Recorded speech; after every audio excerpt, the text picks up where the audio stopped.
الشیطان الرجیم بسم اللہ الرحمن الرحیم اتی امر اللہ فلا تستعجلوہ سبحانہ وتعالی عما یشرکون ينزل الملائکۃ بالروح من امرہ علی من یشاء من عبادہ ان انذروا انہ لا الہ الا انا فاتقون خلق السماوات والارض بالحق تعالی عما یشرکون صدق اللہ العظیم۔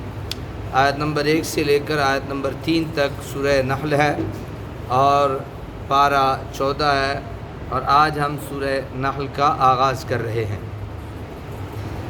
اتی امر اللہ، قریب آ گیا حکم الہی، فلا تستعجلوہ، پس اس کے لیے عجلت نہ کرو، جلدی نہ کرو۔ سبحانہ وتعالی عما یشرکون، پاک ہے اللہ تعالیٰ اور برتر ہے اس شرک سے جو وہ کر رہے ہیں۔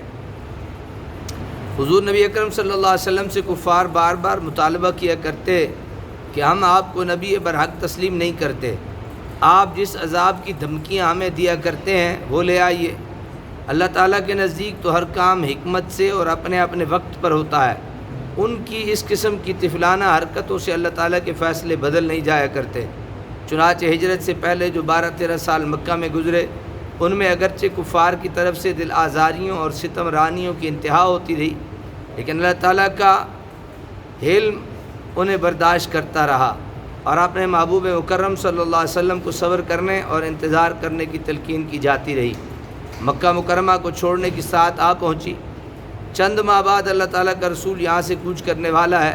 اس وقت ارشاد ہوتا ہے، اے میرے رسول، آج ان متکبر اور سرکشوں کو بتا دو، خدا کی عذاب کی گھڑی اب آ پہنچی ہے۔ تمہارے غرور اور نخوت کو خاک کو خون میں ملانے کے لیے اس کی شمشیر انتقام بے نیام ہونے والی ہے۔ چنانچہ ہجرت کے بعد ابھی 2 سال بھی نہ گزرے تھے کہ وہ خود بدر کے میدان میں آئے اور کیفر کردار کو پہنچے۔ اس کے بعد ہر آنے والی ساعت ان کے لیے ہلاکت و بربادی کا پیغام بن کر ہی آتی رہی۔ آیت میں الامر سے مراد حضور صلی اللہ علیہ وسلم کی نصرت اور کفار پر غالب آنا ہے۔ بعض کی رائے میں الامر سے مراد قیامت ہے، یعنی قیامت کے برپا ہونے کا وقت قریب آ پہنچا۔ عطا کا عام معنی آ گیا ہے، لیکن اہل زبان اسے دنا اور قرب کے معنوں میں بھی استعمال کرتے ہیں۔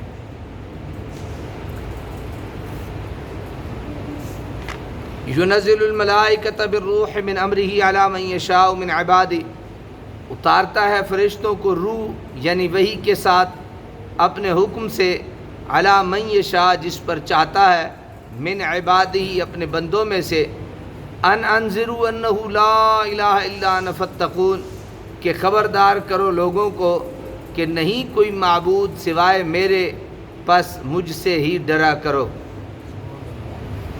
روح سے مراد وہی ہے، جس طرح روح سے مراد ہر چیز کی زندگی ہے، اسی طرح بلکہ اس سے بھی کہیں زیادہ وحی الہی حیات بخش ہے۔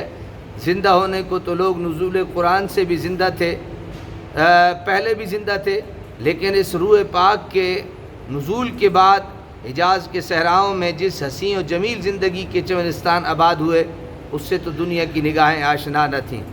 کفار کہتے ہیں، ایک اعتراض یہ بھی تھا کہ اگر اللہ تعالیٰ نے کسی کو نبی بنا کر بھیجنا ہی تھا تو عبد المطلب کے یتیم پوتے کے علاوہ اور کوئی نظر نہ آیا۔ کسی رئیس اعظم کو نبی بنایا جاتا تو لوگ اس کی باتیں دھیان سے سنتے اور اس کا کہنا مانتے۔ ان کے اعتراض کو مسترد کرنے کے لیے فرمایا کہ نبی کے انتخاب کے لیے تمہارا مقرر کیا ہوا معیار غلط ہے، یعنی جو تم سوچ رہے ہو اس معیار پہ ہم نبی نہیں بنایا کرتے، یہ ہماری مرضی ہے۔